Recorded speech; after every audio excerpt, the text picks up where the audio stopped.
ஆயுத எழுத்தின் நீட்சி பகுதிக்கு உங்களை மீண்டும் வரவேற்கிறோம் நேயர்களே. RSS பற்றிய ராகுல் பேச்சு சாதுரியமா தடுமாற்றமா என்ற தலைப்பில் தான் இந்த பகுதியில் விவாதிக்க இருக்கிறோம். இந்த தலைப்புக்கான காரணம் என்ன?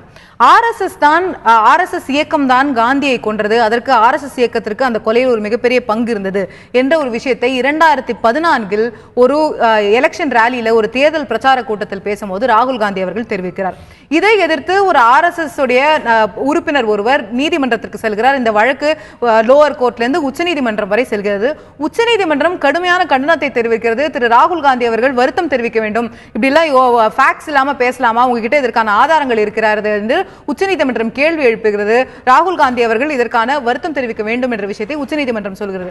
அதற்கு பிறகு 2 நாட்களுக்கு முன்பு 24ஆம் தேதி ராகுல் காந்தி தரப்பில் உச்சநீதிமன்றத்தில் ஒரு பதில் தாக்கல் செய்யப்படும் போது அவருடைய வழக்கறிஞர் கபில் சிபல் என்ன சொல்றார்? ராகுல் காந்தி அப்படி பேசவே இல்லை, RSS தான் காந்தியை கொன்றது என்று ராகுல் காந்தி சொல்லவில்லை, RSS தொடர்புடைய ஒரு நபர் அதை செய்தார் என்ற விஷயத்தை தான் ராகுல் காந்தி அவர்கள் சொன்னார் அப்படின்னு 24ஆம் தேதி 2 நாட்களுக்கு முன்னாடி கபில் சிபல் தாக்கல் செய்கிறார். நேற்று ராகுல் காந்தி அவர்கள் ட்விட்டர் மூலமாக ஒரு கருத்தை தெரிவிக்கிறார். நான் சொன்ன அனைத்து விஷயங்களிலும் நான் உறுதியாக இருக்கிறேன், RSS உடைய இந்த டிவிசிவ் பாலிடிக்ஸ் அப்படின்னு சொல்லக்கூடிய பிரிவினைவாத விஷயங்களை எதிர்த்து நான் தொடர்ந்து போராடுவேன், நான் சொல்ற ஒவ்வொரு விஷயத்திலும் நான் உறுதியாக இருக்கிறேன் என்று சொல்கிறார். சோ மீண்டும் மீண்டும் இதுல ஒரு திரும்ப யூ டர்ன்ஸ் எடுத்துக்கொண்டிருக்கிறார்களா, இதை ஒரு சாதுரியமாக இந்த பிரச்சனையை தவிர்க்கிறார்களா, அல்லது இந்த பிரச்சனையில் ராகுல் காந்தி தடுமாறுகிறாரா என்ற கேள்வி எழுந்திருக்கிறது. இது பற்றி தான் நாம் விவாதிக்க இருக்கிறோம். இந்த விவாதத்தில் நம்மிடையே காங்கிரஸ் உடைய செய்தி தொடர்பாளர் சட்டமன்ற உறுப்பினர் விஜயதரணி அவர்கள் இணைகிறார். உங்களை நிகழ்ச்சிக்கு வரவேற்கிறோம். அதே போல பாஜகவை சேர்ந்த திரு KT ராகவன் அவர்கள் நம்மிடையே தொடர்கிறார்.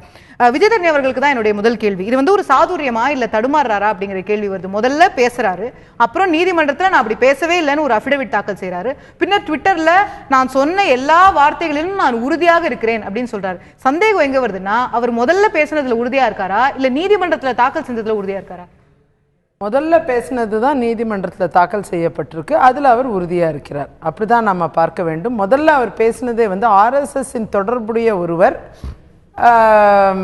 காந்தியின் கொலையில் ஈடுபட்டவர், அவர் தான் கோட்ஸே அப்படிங்கறத அவர் தெளிவா பேசியிருக்காரு.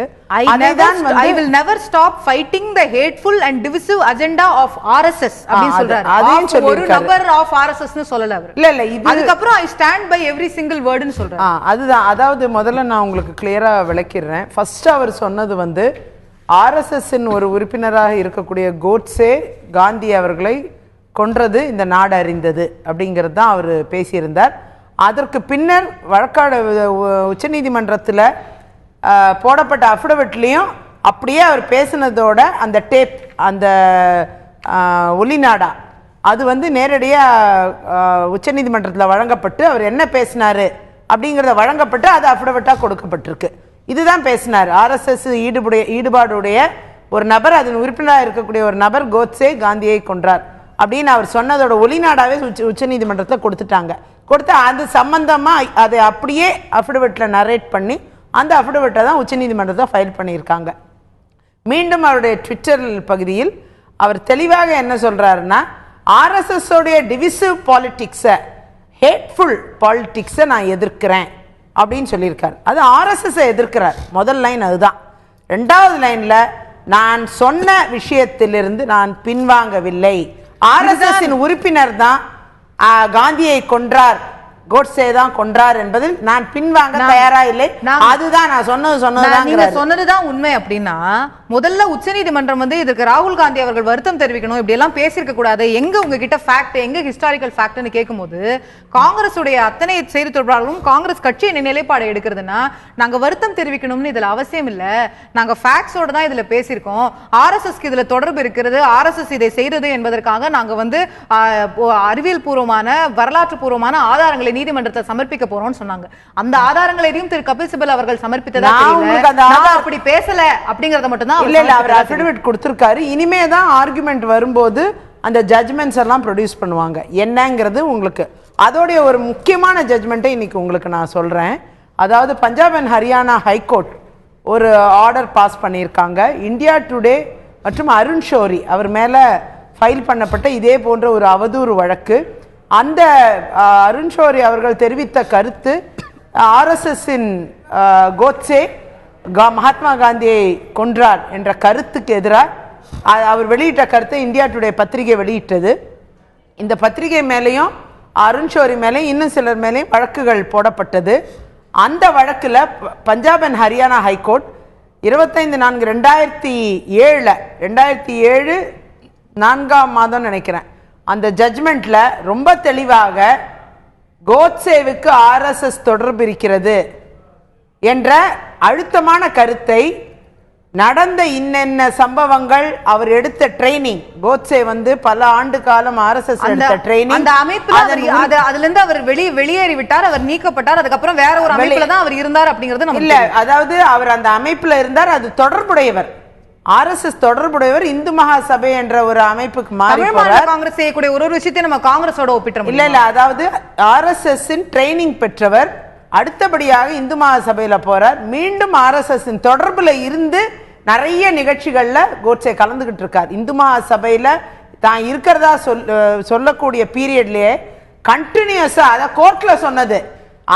கோட்சே வந்து கோட்சேயை பத்தின விஷயங்கள் பிற்காலங்கள்ல கோர்ட்ல வரும்போது சொல்லக்கூடிய விஷயங்கள் நடந்த நேரத்திலே பாத்தீங்கன்னா ஆர்எஸ்எஸ் ஓட ட்ரைனிங்லயே அந்த கண்டினியூஸ் பீரியட்ல அவர் இருக்காரு.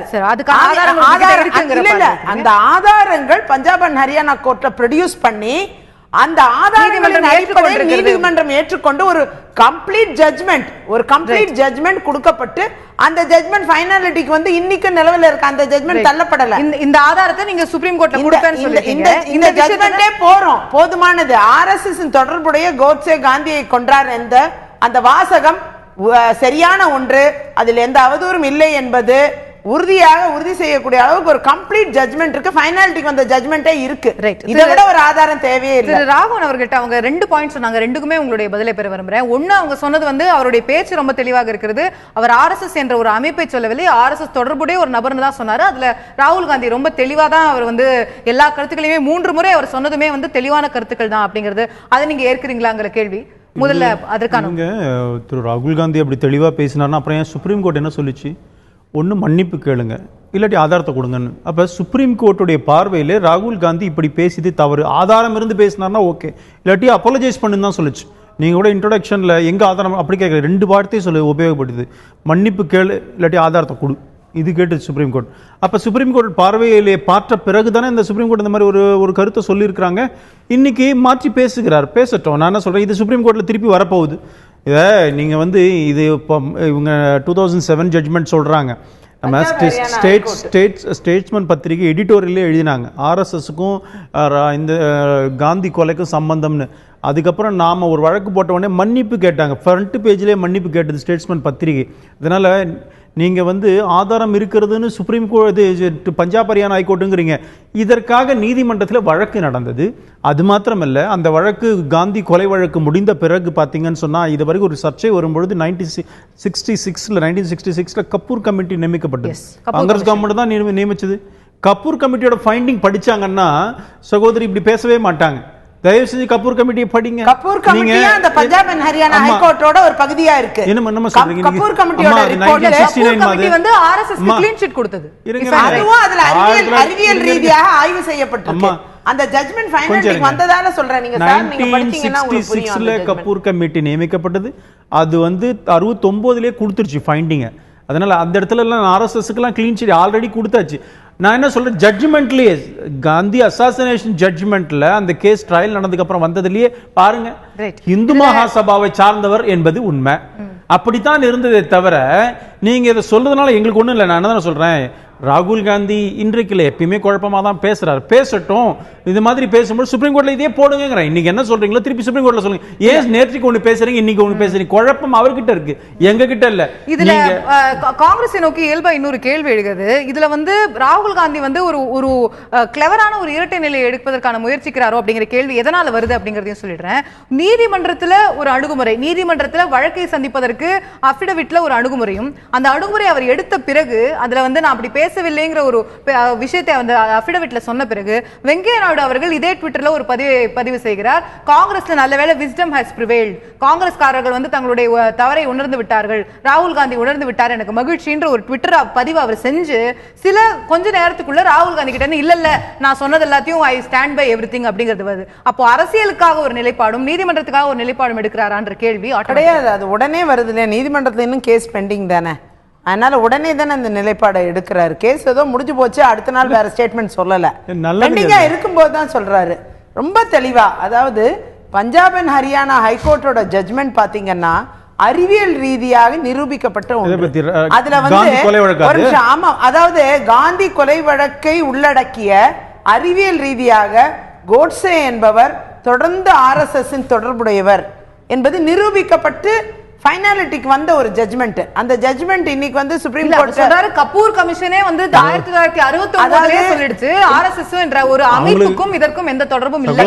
அதாவது கபூர் கமிட்டி கோட்சே கோட்சே RSS அமைப்பை சார்ந்த ஒரு உறுப்பினராக RSSல அவர் இருந்தாரு, ஒரு காலத்துல இருந்தாரு, வெளியே வந்தாரு, வேற ஒரு அமைப்புல இருந்தாரு. அதுக்கப்புறம் தான் இந்த பிரச்சனைகள்லாம் நடக்குது. ஒரு காலத்துல ஒரு அமைப்புல இருந்தார் அப்படிங்கிறதுக்காகவே அந்த ஒட்டுமொத்த அமைப்பும் இதற்கு காரணம் அப்படின்னு சொல்வது அதாவது அவர் இல்லையா அப்படிங்கிற கேள்வி. RSS அமைப்பில் இருந்த ஒருவர் காந்தி கொலையை செய்தவர் அப்படின்னு சொல்றதுல என்ன தப்பு? அவர் அந்த அமைப்புல தானே இருந்தாரு, என்ன தப்பு? அதுல என்ன தவறு இருக்கு? நீங்க RSSங்கற மொத்த அமைப்பை டிஃபைம் பண்ற விதமா பேசற கூடாது. RSS டிஃபைமே கிடையாது. இதுல என்ன டெஃபமேட்டரியா இருக்கும்? RSS அமைப்புல இருந்தாருன்னு RSSே ஒத்துக்குதே, அப்புறம் என்ன இருக்கு? நீங்க அதான் ஒரு நிமிஷம் நான் சொல்லி முடிச்சிடுறேன். RSS அமைப்பில் தான் இருந்ததாக இல்ல தான் இருந்ததாக ராகுல் காந்தி சொன்னாரு. இருந்ததாக கோட்சேவே ஒத்துன்னு இருக்காரு. அவரோட தம்பி கோபால் கோட்சே வெளியில அவர் வந்து அவரே ஒத்துருக்காரு. RSS ஏத்துக்கிறாங்க. அப்புறம் என்ன தப்பு இருக்குல்ல? RSS இருந்த ஒருவர் மகாத்மா காந்தியை கொன்றார்னு சொன்னதுல என்ன தவறு இருக்கு? அதானே உண்மையும். என்ன தப்பு இருக்கு? LTTE ராஜீவ் காந்தி கொன்றார்கள் அப்படி சொன்னா அந்த இயக்கம் அதற்கான வேலையை செஞ்சதுங்கிறது அர்த்தம். யாரோ ஒருத்தர் செஞ்சதுக்கு LTTயை பிளேம் பண்ணல. இங்க LTT செஞ்சிருக்குது, அதனால பிளேம் பண்ணிட்டு இருக்கிறோம். அதான் இப்ப நம்ம ஃபைண்டிங்ஸ் எல்லாம் இருக்கு. இங்க அவர் வந்து பொறுத்த வரைக்கும் அவர் RSS இயக்கம் இதை செய்ததுன்னு சொல்லும் பொழுதுதான் மாட்டி. நான் என்ன சொல்றேன், ராகுல் காந்தி சாதுரியமா நீங்க வந்து தடுமாற்றமா கேக்குறீங்க. அம்மா ஒரு நிமிஷம் நீங்க அம்மா இருங்க, நீங்க கொஞ்சம் பேச இருக்கட்டும், கொஞ்சம் இருங்கம்மா. அந்த தடுமாற்றமா என்னை பொறுத்த வரைக்கும் ராகுல் காந்தி இன்னைக்கு அழகா ட்விட்டர்ல கொடுத்துருவோம். எங்களுக்கு அதுவே ஒரு பெரிய எவிடன்ஸ். அதுவே நான் என்ன சொன்னனோ அதையே நிக்கிறேன் அப்படின்னு சொன்னா நாங்க நீதிமன்றத்தில் அவரோட ட்வீட் ஸ்கிரீன்ஷாட் எடுத்து போய் போடுறோம். எங்களுக்கு நல்லது தானே, நீங்க தானே எவிடன்ஸ் கொடுங்க. உங்க தலைவர் ராகுல் காந்தி இன்னொரு தடவை மாறாம இருக்கட்டும், இன்னொரு தடவை மாறாதிருங்க. மாற வேண்டாம், எனக்கே தெரியுது ராகுல் காந்திக்கு தெரியாதா? சுப்ரீம் இது என்னது? இது இங்க பாருங்க, பஞ்சாப் ஹரியானா கோர்ட் ஜட்மெண்ட் ராகுல் காந்திக்கு தெரியாதா? சுப்ரீம் கோர்ட்டுக்கு தெரியாதா? சுப்ரீம் கோர்ட்டுக்கு தெரியாதா? சுப்ரீம் கோர்ட்டுக்கு தெரியப்படுத்தணும். சுப்ரீம் கோர்ட் மரியாதையா மன்னிப்பு கேளுல எவிடன்ஸ் கொடுன்னு சொல்லிட்டு உங்க தலைவர் எங்களல்ல மரியாதையா மன்னிப்பு கேளுல மிரட்டல. நீங்க பாருங்க, இழிவுபடுத்தாதீங்க. மன்னிப்பு கேளு.